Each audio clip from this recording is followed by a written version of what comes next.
Atos capítulo 9, no versículo de número 15, diz assim: Disse-lhe, porém, o Senhor: Vai, porque este é para mim um vaso escolhido, para levar o meu nome diante dos gentios, dos reis, dos filhos de Israel. 16: E eu lhe mostrarei o quanto deve padecer pelo meu nome. Bom, essa é a sexta aula, se eu não me engano, obreiro aprovado. E essa aula consistirá em estudarmos o preço do ministério, o preço de servir a Cristo, o preço, o custo de um ministério. E um obreiro aprovado, um ministério, para ser aprovado, deve pagar também um alto preço por essa aprovação, por ser apto. Todo obreiro aprovado, todo ministério aprovado, apto, durante e antes dele ser aprovado, dele ser apto, invariavelmente ele pagou um alto preço, teve um custo para que ele fosse aprovado, e ainda há um custo para que ele continue sendo aprovado. E é isso que nós vamos estudar, o preço que deve ser pago para um ministério ser aprovado, para um obreiro ser apto. Esse versículo aqui, tirado de Atos 9, é a chamada do apóstolo Paulo. Pode abaixar um pouquinho o retorno, que está muito alto para mim. É a chamada do apóstolo Paulo, que encontra a Cristo na estrada de Damasco, aquele encontro súbito que ele teve, cai do cavalo, as escamas dele são tiradas, isso ficou bom, as escamas dos olhos dele são tiradas, e ele está num lugar chamado Rua Direita. Deus dá uma visão a Ananias, e Ananias fala com ele, com Deus, com Jesus, mas Ananias resiste, esse homem é assassino, etc, tal. Vai, Ananias, porque este Paulo é um vaso escolhido por mim, para levar o meu nome aos reis, aos gentios e aos judeus. Então, esse capítulo 9 narra a chamada de Paulo ao ministério. E esse versículo 15 e 16 é o Senhor Jesus em visão, falando a Ananias. E ele diz aqui, Paulo, é um vaso escolhido para mim. Vaso é um instrumento escolhido. Eu escolhi a Paulo, eu selecionei a Paulo, eu tirei Paulo dentre os muitos. Ele é um vaso, um instrumento escolhido por mim. Você pode entender isso como esse é um vaso predestinado, eleito, escolhido. Eu escolhi. Isso dá-se a soberania de Deus. Nós não sabemos de que forma completa e absoluta é feito isso, mas o fato é que aqui narra que Paulo foi um vaso, um instrumento escolhido. Para quê? Para levar o meu nome aos gentios, aos judeus e aos reis, para propagar o evangelho, para ser um obreiro da minha seara, para ser um ministro do meu reino, para ser um obreiro aprovado. Pode ir, Ananias, acolhe, recebe, ajuda esse homem, porque ele é um obreiro, ele é um escolhido para ser obreiro aprovado. E o texto também diz: escolhido para levar meu nome diante dos gentios, dos reis e dos judeus. Paulo então pregaria às nações, pregaria o evangelho ao mundo gentílico. Quase sozinho Paulo ergueu, o cristianismo, e fez o evangelho, o cristianismo, ser tido como uma religião mundial, através do apóstolo Paulo. Então ele viria a fazer isso. Ele já estava recebendo uma profecia da parte de Cristo. Ele é vaso escolhido para primeiro levar meu nome aos gentios, aos ímpios, aos pagãos, aos que não conheciam a Deus. E Paulo foi o ministério realmente que propagou o evangelho no mundo inteiro, quase que sozinho Paulo levou.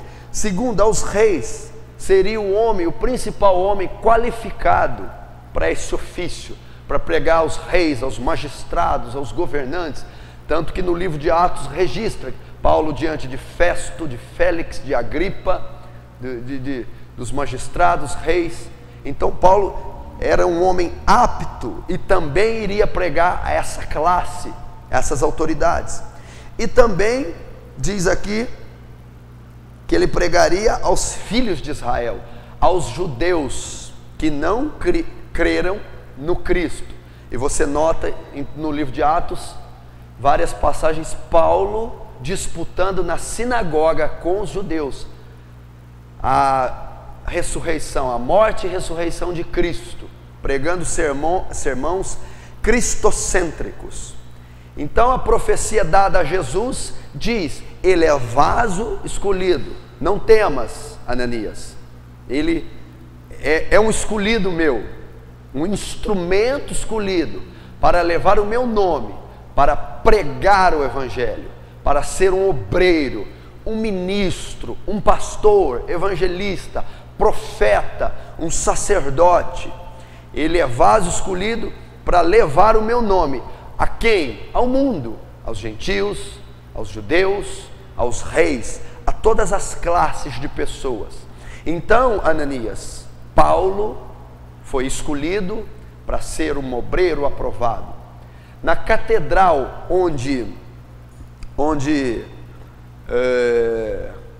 em Roma, onde ergueram ela em cima supostamente do túmulo do apóstolo Paulo, está escrito em latim,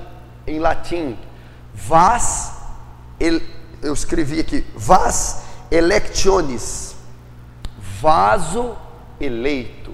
Então é uma honra para qualquer obreiro ser chamado de vaso eleito, escolhido.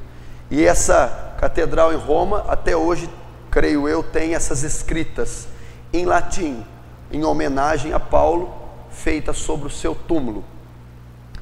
E no versículo diz a condição do obreiro aprovado, Paulo. Diz assim, a condição para servir. 16, mas eu lhe mostrarei o quanto deverá padecer pelo meu nome. Eu lhe mostrarei o custo dessa eleição. Eu mostrarei o preço que ele deverá pagar por ter sido escolhido. E eu lhe mostrarei o quanto deve padecer pelo meu nome. O quanto o ministério lhe exigirá. O quanto a chamada dele lhe custará. E dali em diante, você que conhece a história de Paulo, viu e vê até hoje estudando, quanto preço Paulo pagou para ser o obreiro que foi. Quanto sofrimento, dor, renúncia ele pagou. E é baseado nessa passagem, nesse texto, que a aula será formada, a aula convergirá nesse tema, o preço a ser pago pelo ministério. O preço, o custo que o ministério vai nos exigir. Um ministério de peso não existe sem preço pago. Um ministério aprovado não acontece sem preço pago. Um ministério de êxito não existe sem um preço pago, sem um custo pago. E foi isso que ele preveu para o apóstolo Paulo. Foi isso que ele prenunciou. Olha, Paulo, você foi escolhido, ok? Foi eleito, teve uma chamada, irá levar meu nome, propagar o Evangelho de inúmeras formas, com os inúmeros ministérios que tem a igreja, né? Evangelista, pastor, mestre, apóstolo, profeta. Tem o ministério do louvor, da música, do aconselhamento, do apacentamento, do discipulado, enfim, as inúmeras funções da igreja, e todos são qualificados, são nomeados como obreiros, do presidente, do fundador, ao simples ajudante na igreja. Todos são obreiros. E a aula consiste em ser obreiro aprovado. Todo obreiro tem que ser aprovado, está apto para servir. E um obreiro aprovado, para que seja aprovado, deve pagar um preço, deve ter um custo. Então, da mesma forma de Paulo, você foi eleito, foi escolhido para ser um obreiro. Deus já chamou você de alguma forma, ou está chamando. Deus já disse a você, direto ou indiretamente: essa irmã, esse jovem, esse homem, é para mim um vaso escolhido, é para mim um instrumento, é para mim um obreiro. Ele vai servir, e ele levará meu nome, de alguma forma, pela característica que o ministério dele possui. Ele vai anunciar o Evangelho, seja na pregação no púlpito, nas ruas, no louvor, no aconselhamento. Ele já foi chamado, eleito, e ele levará o meu nome aos judeus, aos gentios, aos reis. De alguma forma, de alguma maneira, eles vão me servir. Então você já foi chamado, já executa, está executando, vai executar uma função, assim como Paulo. Só que aí depois Jesus termina dizendo: só que esse ministério, para que ele seja aprovado, Paulo, ou o seu ministério, a sua chamada, para que seja aprovada, para que tenha êxito, terá um custo. Eu mostrarei a ele o quanto ele vai ter que padecer pelo meu nome, ou eu lhe mostrarei o preço que ele terá que pagar para anunciar meu Evangelho, o custo que será para que ele seja um obreiro aprovado. Então é isso, todo ministério aprovado tem um custo. E vamos então para o primeiro passo, o primeiro item, a primeira coisa que vai nos custar um ministério aprovado. Pode anotar aí: perseguições e aflições.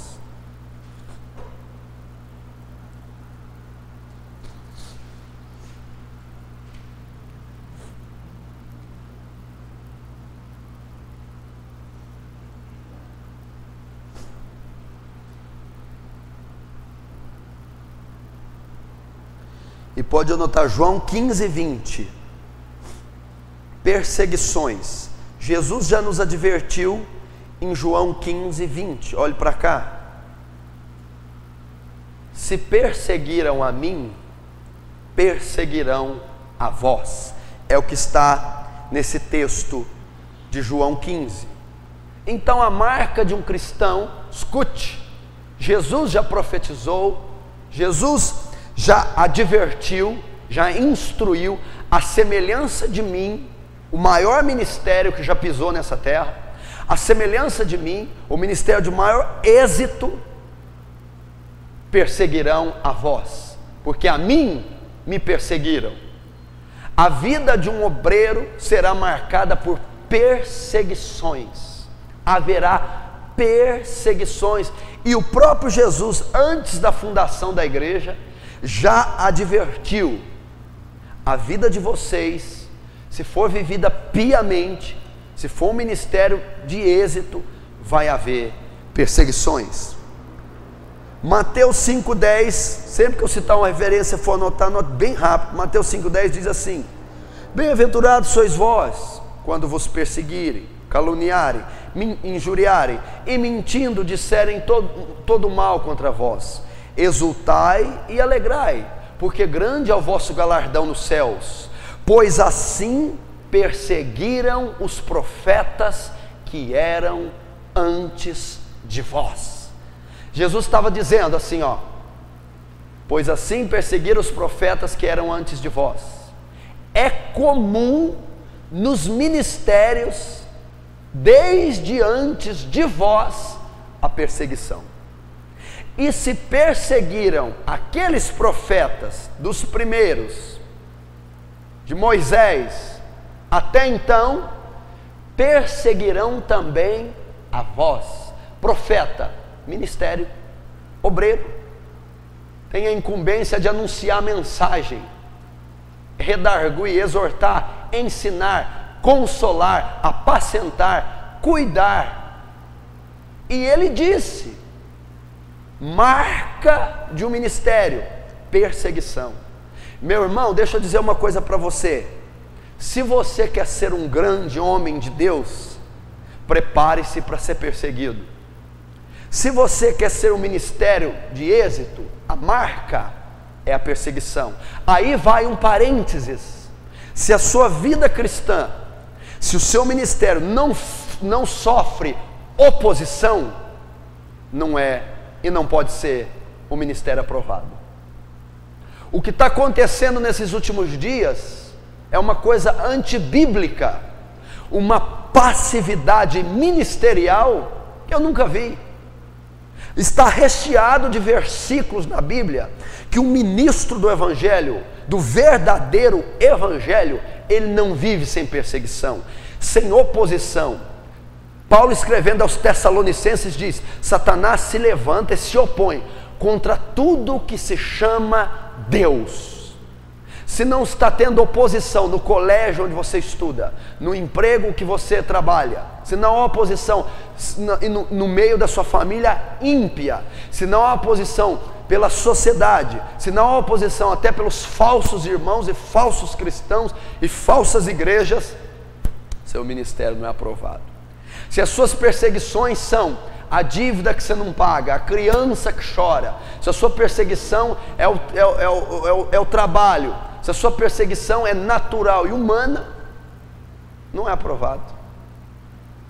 Se o demônio olhar para você, conheço Paulo, sei quem é Jesus, e você, quem é?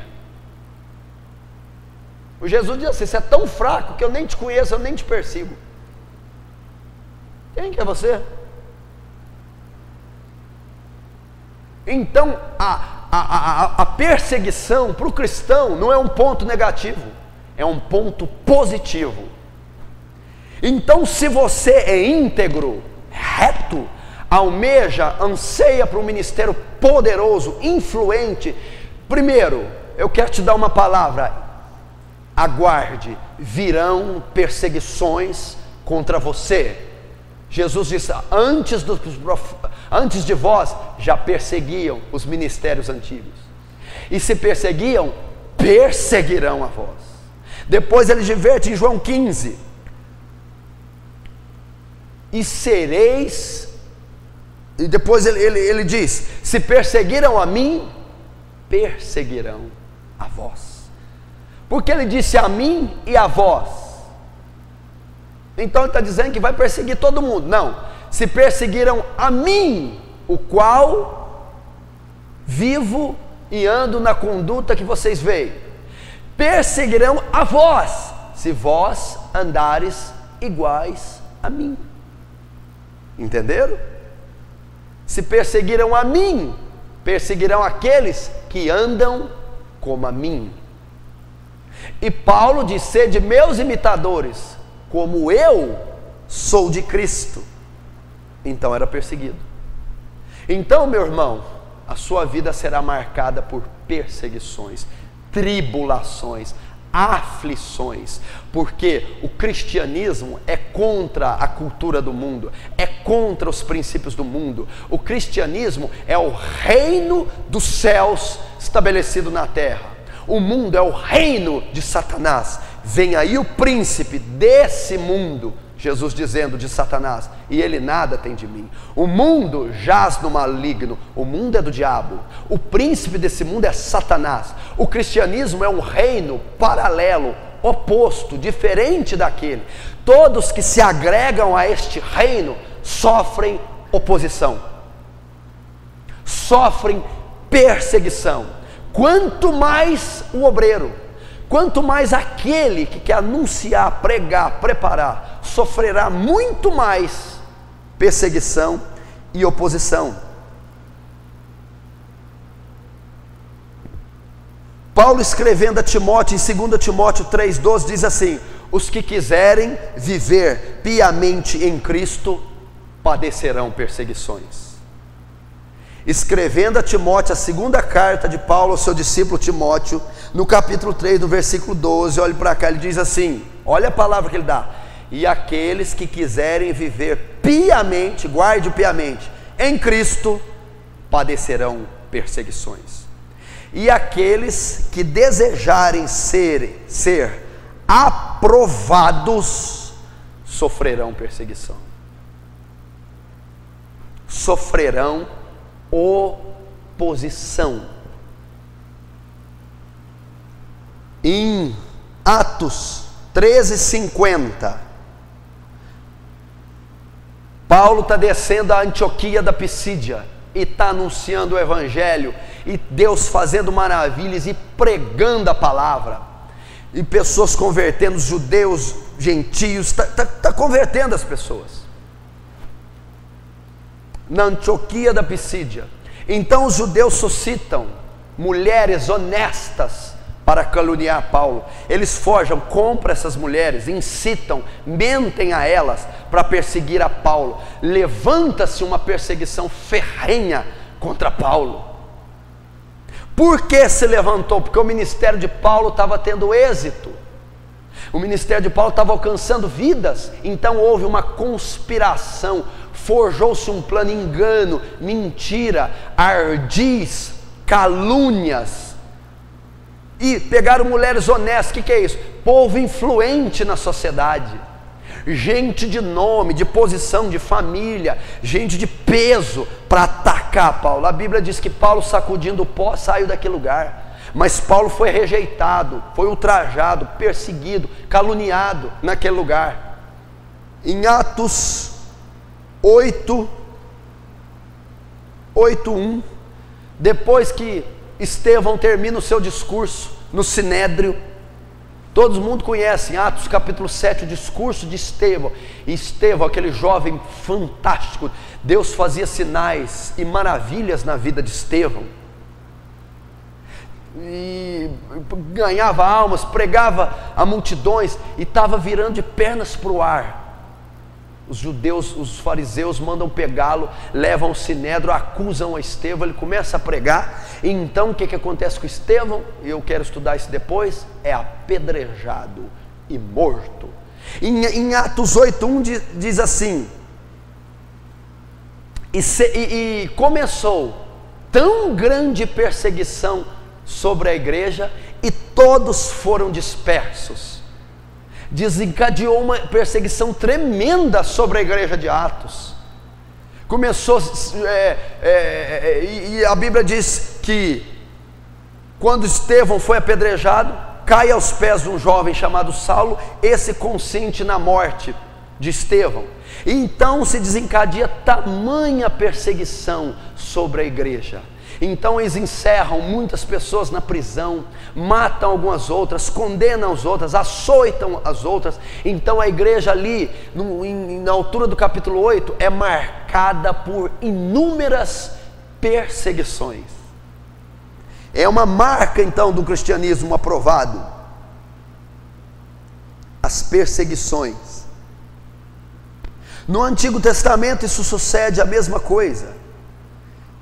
Davi, em 1 Samuel 22,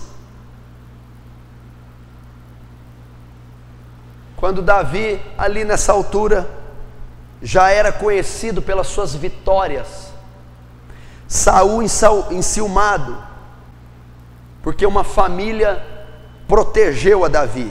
E na altura do caminho, capítulo 22, começa então uma perseguição implacável de Saul sobre Davi. Porque Davi era um homem segundo o coração de Deus. Davi era um homem, um obreiro aprovado. Davi era um ministro. Davi era um adorador. Davi era um rei. Davi era um guerreiro. Qual foi a marca do ministério de Davi? Perseguição. Ele fugiu para o deserto. Ajuntou-se um grupo chamado os Valentes de Davi. Depois fez uma aliança com um certo povo e ficou na cidade de Ziclag, sendo fugitivo e perseguido de Saul, marca dele. Moisés, em Números 12, porque tomou uma mulher cuxita ou cucita, como diz de uma outra forma. Araão, Miriam começam a ter inveja e vão perseguir, acusar. E não era nem moralmente, nem legalmente errado Moisés possuir aquela mulher. Porém, por causa da inveja, da comunhão que Moisés tinha com Deus, eles perseguiram, forjaram uma cilada para derrubar Moisés. Está em Números capítulo 12, você pode ler. E Deus vem, defende a Moisés e lança lepra sobre Miriam. Era comum também na vida de Moisés, na vida de Jeremias, Jeremias 37, 38, conspirações, calúnias, mentiras. Jeremias é preso no calabouço, está lá em Jeremias 37, 38. Lucas capítulo 6,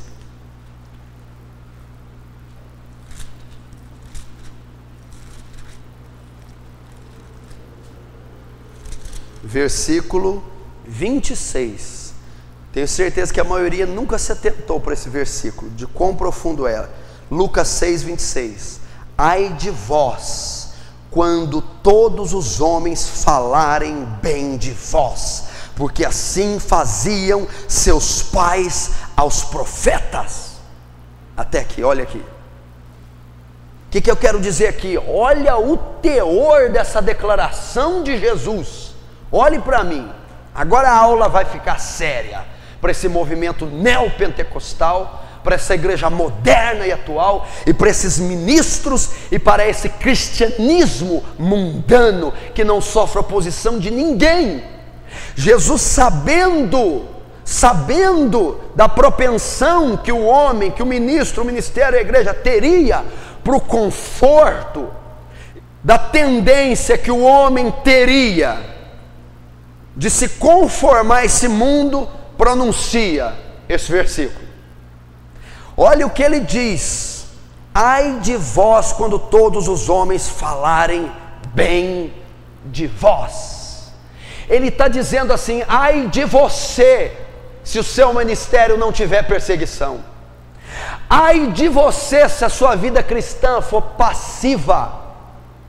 Ai de você se o seu ministério não sofrer oposição da imprensa, da sociedade, da família ímpia, do mundo, do inferno. Ai de você, pobre de você, fraco de você. É isso que ele está dizendo. E o que estamos assistindo hoje, presta atenção, é marca, é característica de um ministério aprovado, de um obreiro aprovado. A característica, o preço pago. Há um preço para ser pago, há um custo para o ministério ser aprovado, e um dos preços é ser perseguido. Sem ser perseguido, eu não sou aprovado. Sem ser perseguido, meu ministério não tem êxito. É marca, é característica, está em toda a palavra. E o que acontece hoje? Ai de vós quando os homens falarem bem de vós. Hoje os políticos estão falando bem dos evangélicos. Hoje os pastores estão tendo alianças com prefeitos, amigáveis, com governadores. Eu não estou dizendo que não podemos ter harmonia, deve-se ter, não deve haver conflito e guerra. Eu estou dizendo que está havendo concordância moral, política, ética, social e até espiritual. Está havendo comunhão. uma passividade. A igreja brasileira não é perseguida. E por que a igreja brasileira não é perseguida? Porque ela é mundana. Por isso que ela não é perseguida. Então eles estão falando bem de alguns cristãos, falando bem de alguns obreiros, falando bem de alguns ministérios. Esse bem que eu estou falando é aliança, é comunhão, é harmonia, é passividade.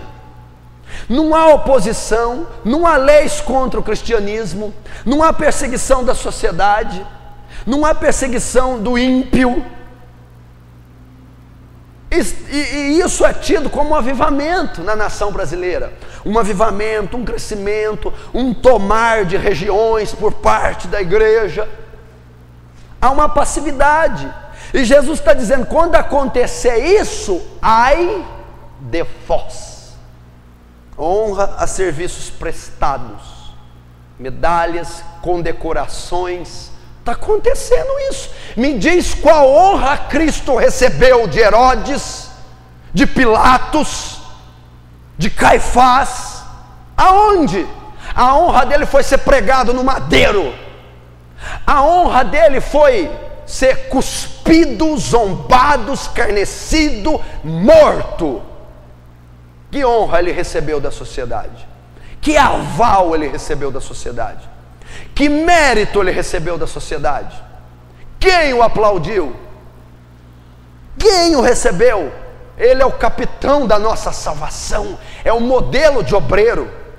Então ele disse: cuidado quando alguém falar bem de vós, cuidado quando isso se tornar comum, normal, cuidado quando o ímpio, a sociedade, a política, quando as áreas, os ministérios ímpios falarem bem de vós. Então, como eu disse no início, eu quero dar duas palavras para você, jovem ministro, ministro iniciante e ministro que não estava aprovado e agora quer ser aprovado. Espere por perseguições.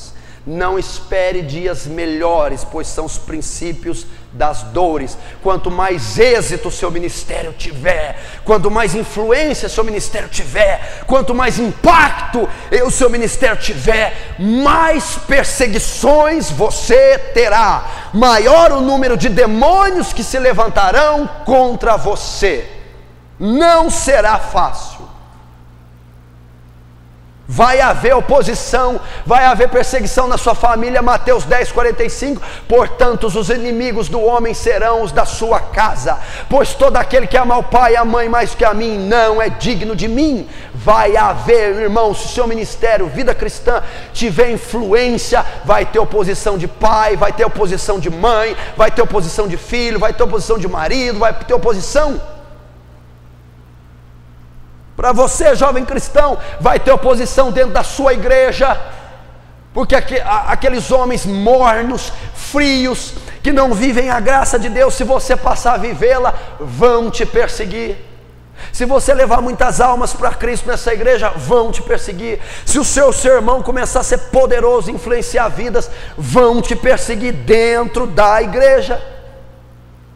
Vai haver jogos, vai haver inveja, vai haver calúnias, vai haver difamações, vai haver oposição. Se o seu ministério for influente, impactante, consagrado, vai haver, porque Jesus advertiu: se perseguiram a mim, perseguirão a vós.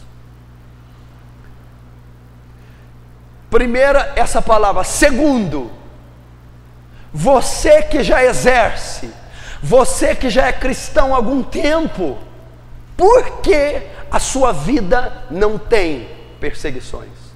Você deveria ficar preocupado depois dessa declaração de Jesus: ai de vós, quando por algum período vocês não tiverem perseguições. Ai de vós se a vida de vocês forem passivas. Ai de vós se não houver oposição na escola onde vocês estudam, no trabalho, na sociedade, entre o ministério de vocês. Ai de vós. E o que eu noto é essa passividade hoje. Pessoas das cristãs normais, ovelhas, aos inúmeros e as inúmeras classes de ministérios, não tem perseguição, não tem oposição, é uma vida tranquila, comemos, dormimos, trabalhamos e congregamos, não ocorre nada, nem um pneu de moto fura, não acontece nada, não tem, o nosso patrão, eles adoram nós, eles nos adoram, não há uma oposição, não há uma perseguição, não há aflição, não há nada. E por que não há? Desculpe eu te dizer, Jesus, Paulo eu conheço, Jesus sei quem é, e vós, quem sois? A perseguição só se desencadeia, só se manifesta, quando a minha vida cristã pessoal e ministerial tem influência no mundo espiritual. Foi o que o demônio afirmou. Vocês nem perseguidos não são, não conheço vocês, vocês não têm expressão no mundo espiritual, a vida de vocês é fraca, a vida de vocês é carnal, não tem problema nenhum. E isso aqui deve te preocupar, porque Jesus disse para se preocupar. Jesus perseguiu os profetas antes de mim, vão perseguir a vós. Jesus disse, já vos adverto, se perseguirão a mim, perseguirão a vós. Jesus diz, de todos sereis odiados por causa do meu nome. E Jesus ainda diz, tem que acontecer tudo isso para ser correto. E se acontecer o contrário, ai de vós.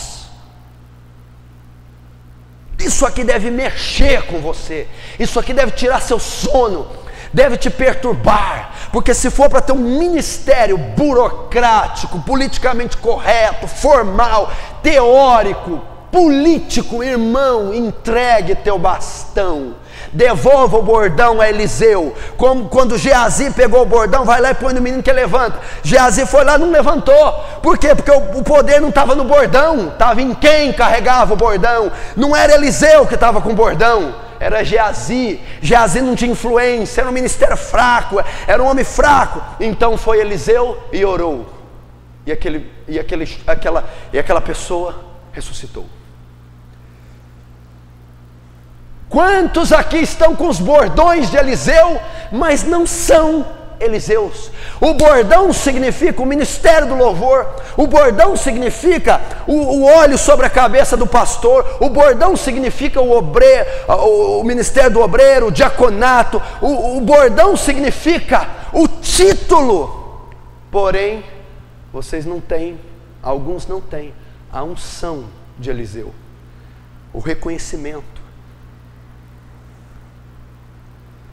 E é isso que está faltando. Eu estou vendo a nossa vida, mas que vida miserável que é essa? Que é isso? Eu estava orando esses dias, disse, Senhor, me dá uma vida intensa, não me deixa parado, me leva às almas, ao aconselhamento, aos púlpitos, ao discipulado, ao jejum, à oração, traz intriga, traz contenda, traz perseguições, mas não me deixa parado, Deus.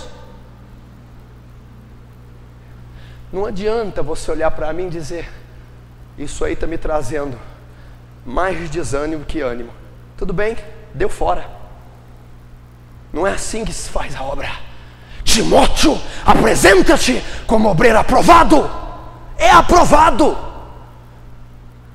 Se você não quer ser um obreiro bíblico, tem tantos outros fragmentos para você seguir, que não é bíblico. Pode seguir, não tem dor, não tem renúncia, não tem nada, mas vai haver fama, popularidade, status, reconhecimento, dinheiro, tudo quanto é coisa, só que você não terá aprovação no mundo espiritual, não servirá o capitão da nossa salvação a Cristo, e muito menos poderá ser chamado de um obreiro aprovado. Segunda característica de um ministério aprovado, segunda característica de um ministério que paga preço, segunda coisa que vai ser exigida, solidão. Pode escrever, solidão. Aprenda a estar só. Todo ministério aprovado, todo homem de Deus, todo obreiro de Deus, ele tem que aprender a conviver com o silêncio. Ele não vai poder contar com muitas pessoas porque ele vai ser rejeitado. Ele não vai ter muitos amigos porque eles não professarão sua mesma fé ou ideias. Por causa da perseguição e da oposição que vai se levantar contra ele, pelo ministério dele ser influente, essa oposição muitas vezes será daqueles que estão à sua volta, e aqueles que estavam à sua volta, que eram seus aliados, passarão ou ser seus inimigos ou te deixarem. Paulo escrevendo a Timóteo em 2 Timóteo 4,16, 2 TM 4,16, ele diz assim: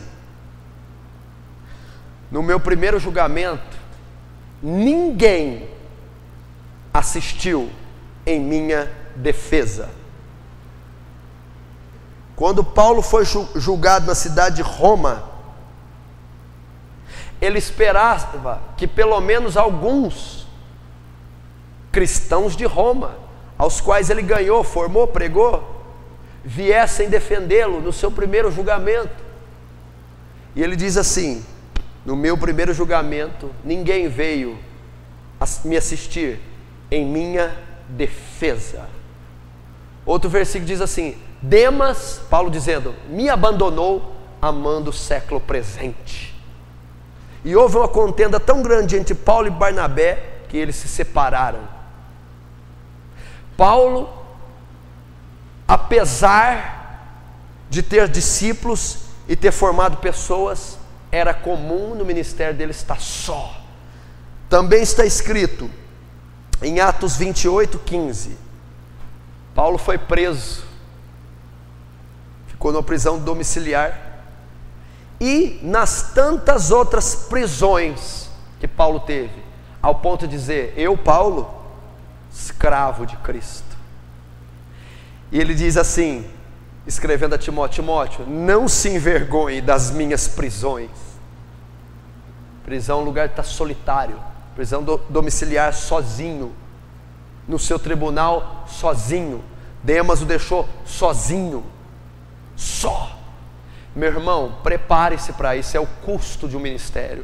Primeiro custo é ser perseguido, rejeitado, ultrajado, caluniado, zombado, ridicularizado, humilhado, aflito. Segundo, aprenda a conviver com a solidão.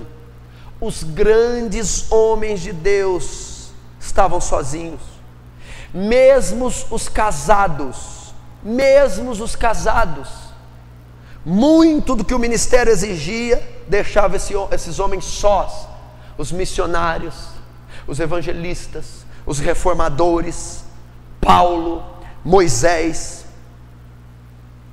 e o que dizer dos tantos outros que eu vou dizer aqui, Jeremias, João Batista, Elias, estavam só. Você vai ter que aprender. Por quê? Por quê, pastor? Porque um obreiro aprovado, um profeta, um homem de Deus, para ele ser aprovado, para ele ter êxito e influência, ele tem que depender só de Deus.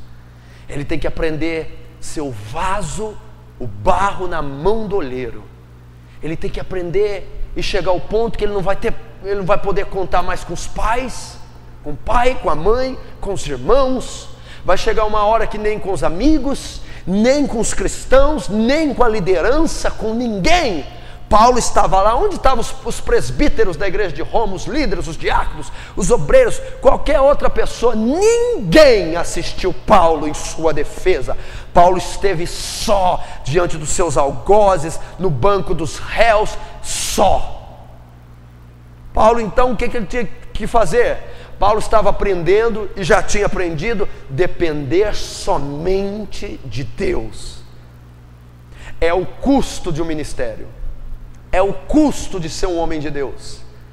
Isso vai te custar. O preço a ser pago para um ministério aprovado é solidão. solidão. João Batista, em Mateus 3, do 1 ao 4. E veio João Batista pregando no deserto da Judéia. E este João Batista era vestido de pele de camelos e se alimentava de mel silvestre e gafanhotos. Outro versículo diz: e veio a palavra a João Batista, quando esse habitava e vivia no deserto. Me diz aqui, cita para mim 3 amigos de João Batista. 3. Cita para mim 2 namoradas de João Batista.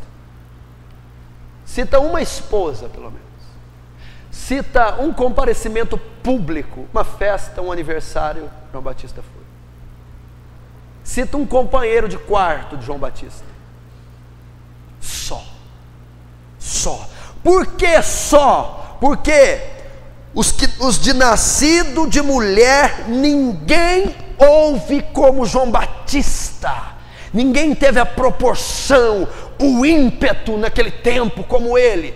E qual foi o custo? João Batista disse: esse título que Jesus me deu, de ser um homem nascido de mulher, qual não há, teve um custo alto. Qual? A solidão. Sozinho. Eu não estou dizendo o tempo todo 100%, porque eu não sei se Deus vai dar esse privilégio a você de ser um João Batista. Eu acho que não. Senão você nunca teria ninguém. Mas eu digo que um bom período do nosso aprendizado, da nossa formação, quando Deus decide amassar o barro, formar o vaso, você não vai contar com ninguém.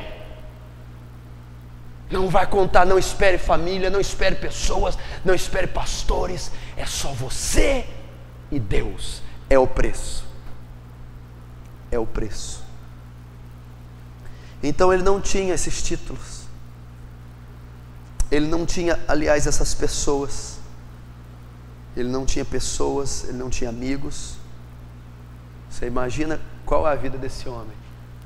Comendo mel, gafanhotos, com vestimenta de pele de camelo, morando num deserto.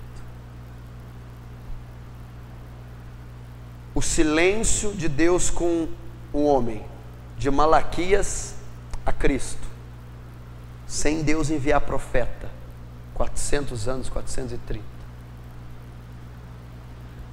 Depois Deus decide anunciar a palavra e decide enviar um profeta. Esse profeta é um profeta que já havia sido profetizado a respeito dele em Isaías: voz do que clama no deserto, preparai o caminho do Senhor. Ele ia preparar: eis que envio o meu anjo diante de mim para preparar o meu caminho. Ele ia ser o profeta que ia quebrar o silêncio de 400 anos de Deus. Um profeta que tinha uma profecia ao seu respeito, voz do que clama no deserto. Um homem que iria simplesmente anunciar o advento da chegada do Messias. Eu não sou o Cristo, eu batizo com água para arrependimento dos pecados, mas vem aquele que é maior do que a mim, ao qual não sou digno de desatar as alparcas. Ele vos batizará com o Espírito Santo e com fogo.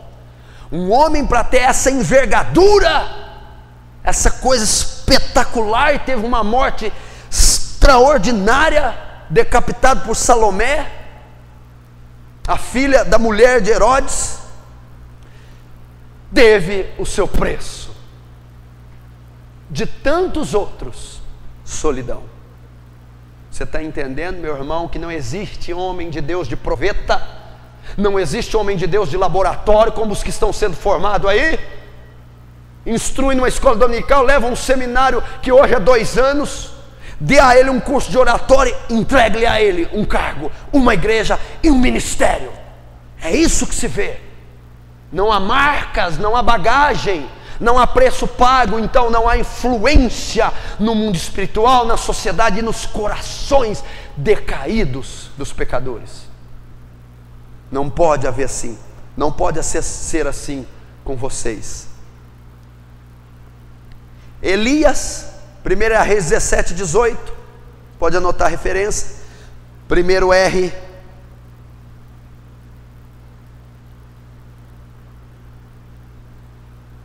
17, 18. E Elias, que é o modelo de João Batista no Antigo Testamento, né? Eu gosto da vida de Elias, ela é interessante. Primeiro ele sai do nada, depois ele vai para lugar nenhum.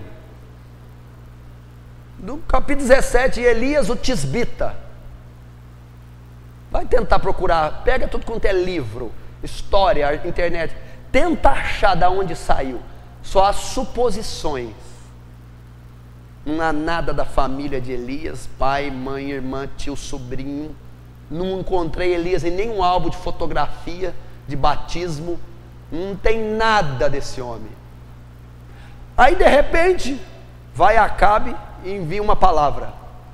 Segundo a minha palavra, olha o camarada, olha para você aqui, irmão, vem cá, irmãozinho. Vem cá, para você que tem ministério, criança. O cara me chega numa nação inteira. Segundo a minha palavra, não vai chover durante 3 anos e meio. Durante 3 anos e meio não choveu por causa da palavra dele. Depois Deus manda ele vai, Acabe, aparelha o teu carro, há ruído de abundante chuva. Segundo a minha palavra, agora chova. O que o nosso ministério faz?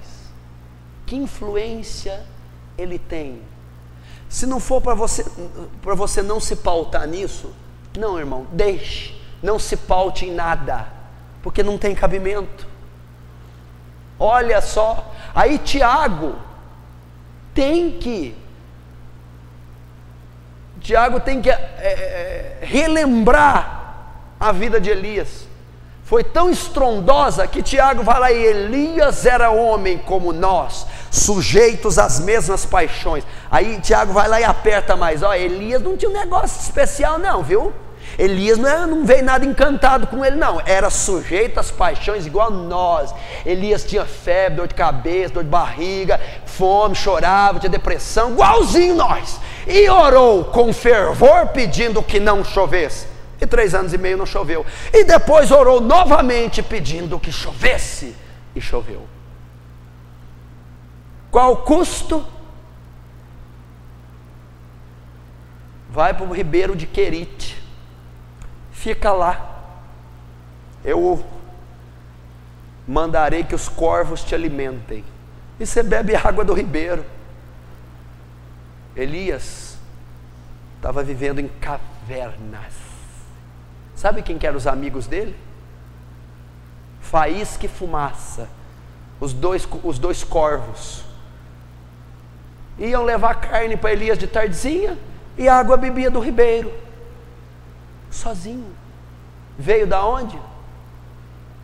O tisbita saiu do nada, sem mãe, sem pai, sem ninguém. Depois disso, secou o ribeiro. Morreu o profeta. Deus diz a ele: agora vai até Sarepta de Sidom, tem uma viúva com filho lá, morrendo de fome. Vai lá, que eu ordenarei a viúva que te alimente. Vai para uma casa de uma viúva. Quando ele vai, o filho da mulher morre. Ele: o que o senhor fez me trazendo aqui, trazendo maldição para essa casa? Sozinho. Depois ele vai ao Monte Carmelo, depois de comer o pão feito da farinha e do azeite da viúva, destrói os 450 profetas de Baal, uma das batalhas espirituais mais épicas narradas na Bíblia, no Monte Carmelo. Oferece um holocausto, ele e os profetas de Baal. O Deus que responder com fogo é Deus. Os profetas de Baal não respondem. Elias clama, cai fogo do céu, come o holocausto, a água e as pedras. Que sucesso, que intrepidez, que poder. Qual que é o preço? Jezabel fala para ele: amanhã a cabeça desse profeta está na minha mão. Elias corre um dia de caminhada, esconde-se debaixo de uma árvore de zimbro, pedindo a morte. Quem foi ajudar Elias quando ele recebeu a ameaça? Sumiu por meio do deserto, debaixo de uma árvore, pediu a morte. estava deprimido, triste, confuso, fraco. Ninguém, não tinha nenhum profeta, nem um amigo, nem a mãe, nem o pai, nem o irmão, o tio, nada, ninguém. Solidão, sozinho, sozinho. Marca, característica de um obreiro aprovado: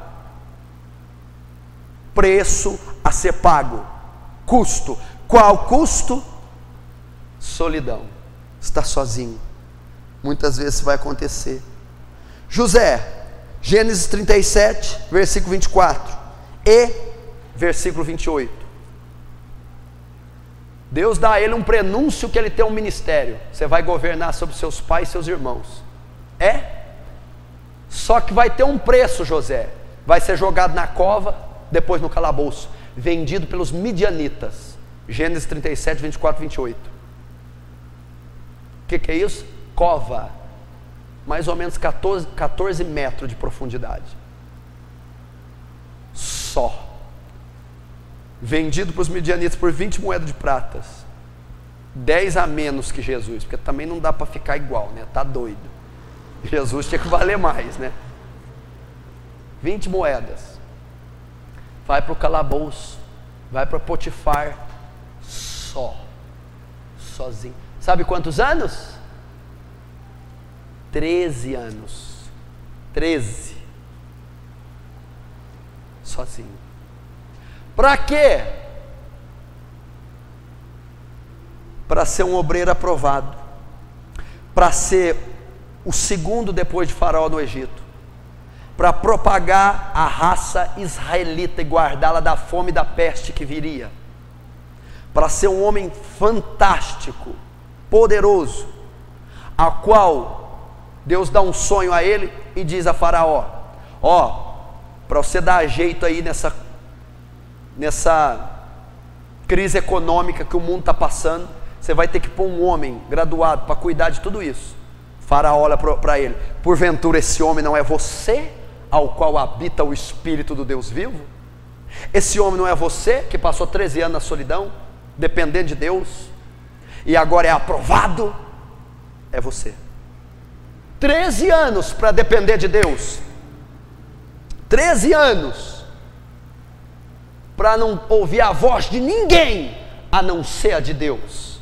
Solidão, meu irmão. Aprenda a conviver com isso.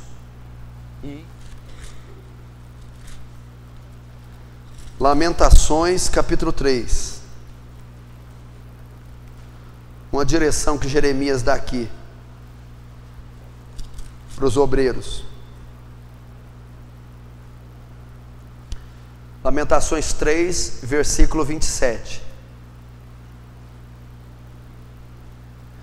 Bom é para o homem suportar o jugo na sua mocidade, assentar-se solitário e ficar em silêncio, porquanto Deus o pôs sobre ele.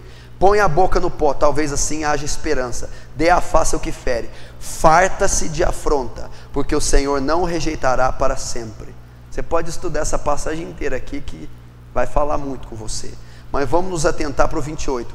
Assentar-se solitário e ficar em silêncio, porquanto Deus que pôs esse jugo sobre você. Então, meu irmão, é bom para o jovem estar só. Faz parte do ministério. É uma das características de um obreiro aprovado, e do preço que ele deve pagar, do custo que vai ter. Solidão. Estar só. Não digo total, mas digo, em dados momentos da nossa vida, você vai ter que aprender a conviver com isso. Bom, eu teria mais 2 itens para abordar, vai ficar para a aula seguinte, e ainda vai haver outras coisas, outros princípios sobre o preço e o custo do ministério. Mas hoje nós podemos ver que Paulo foi um vaso escolhido para levar o nome dele aos gentios. Paulo, um instrumento, um obreiro aprovado para levar o Evangelho ao mundo. E qual o preço dele ser aprovado e levar o Evangelho ao mundo? E lhe mostrarei o quanto deve pagar, o quanto lhe custará para servir meu nome. Qual o custo? Perseguições, primeiro. Segundo, solidão. Vai haver levantar contra nós, vai haver oposição. Segundo, aprenda a estar sozinho e aprenda a depender de Deus. E para terminar esta solidão, vou dizer algo para você. Tem muita gente que rejeita. Olha só como é que Deus é tremendo, não ia deixar passar isso. Tem muita gente que rejeita a solidão quando esta é provocada por Deus. Você sabe que está afastando as pessoas, que você está tendo problema de relacionamento, Deus está te deixando só, e você então busca companheiros, sempre liga para algum, chama a gente, nunca quer ficar sozinho. Você está resistindo, rejeitando aquilo que Deus está provocando. Por quê? Porque é um período que Deus selecionou para tratar você, para você aprender a depender só dEle, ouvir a voz só dEle, e Ele não quer contar com mais ninguém, namorada, amigo, esposo, pastor, obreiro, ninguém, nem família. Ele está preparando você, para que você ouça a voz dEle, dependa dEle, seja sensível a Ele, seja preparado para que lá na frente você seja um profeta, um homem de Deus, que não depende de fator humano para exercer seu ministério.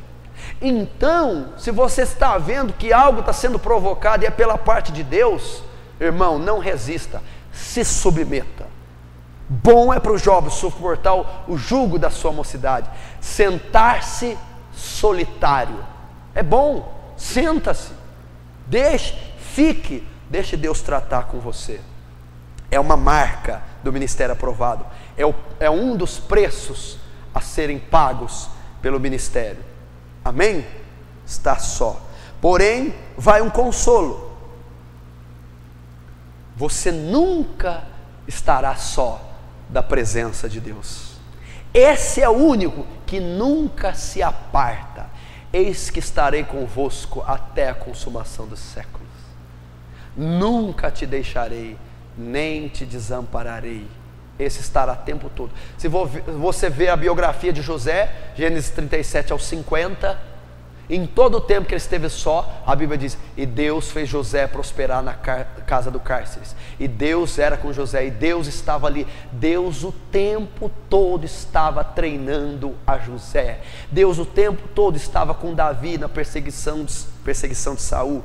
Deus esteve o tempo todo com Paulo. Eu não terminei aqui quando Paulo diz, ninguém assistiu em minha defesa, mas o Senhor me assistiu. O Senhor esteja comigo. A ausência de presença física, mas não a ausência da presença espiritual, essa estará com você. Quem sabe não é até bom, irmão, se livrar desse tanto de gente que está do seu lado só te prejudicando, e não estar somente com o autor da vida, que vai te fazer um obreiro aprovado. Amém? A próxima aula fica para a semana que vem. Vamos ficar de pé.